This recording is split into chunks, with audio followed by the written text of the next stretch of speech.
Who and what is the Committee of 300? Well, I've dealt with that. I've told you this is a supranational body that knows no boundaries, respects the laws of no countries.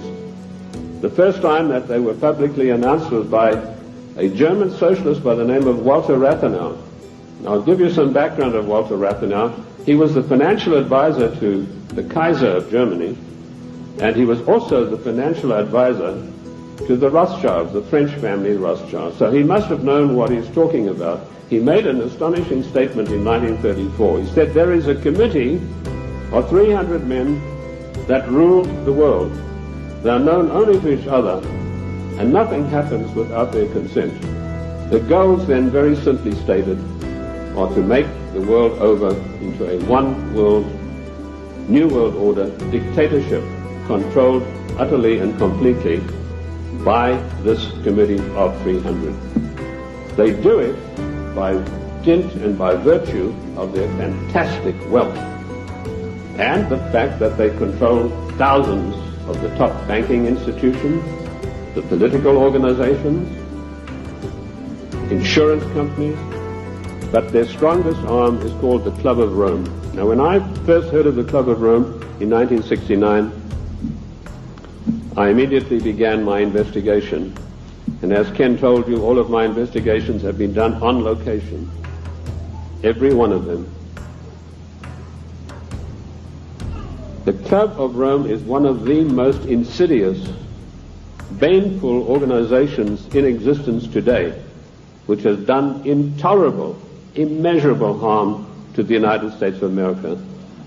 This Committee of 300 told a man called Aurelio Pecchi to form this Club of Rome with the main object of bringing down the industries and the agricultural development of the United States.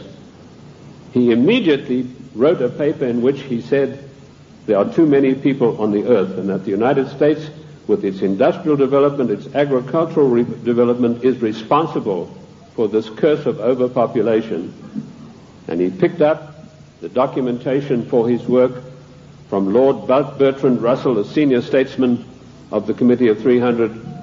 And Lord Bertrand Russell had written a work called The Impact of Science on Society.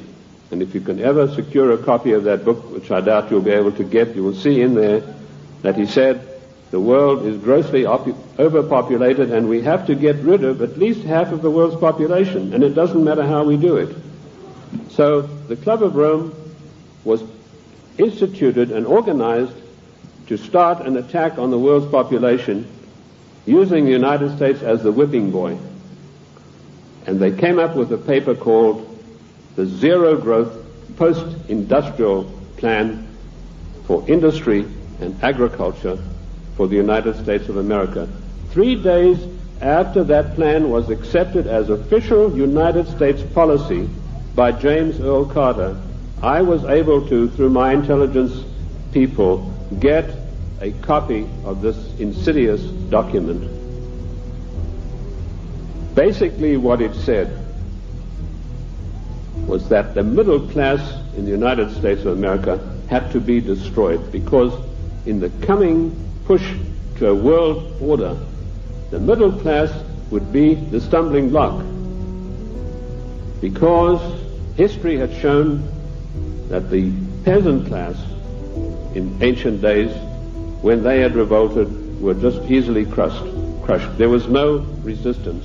But now had grown a new super class of people in the United States called the middle class, who had long-term employment, who had job security, who were well paid, who could afford to buy the products that were made by the United States and didn't need to buy products from China or anywhere else.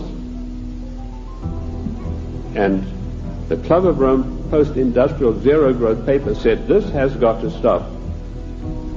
We have to bring down the middle class of the United States.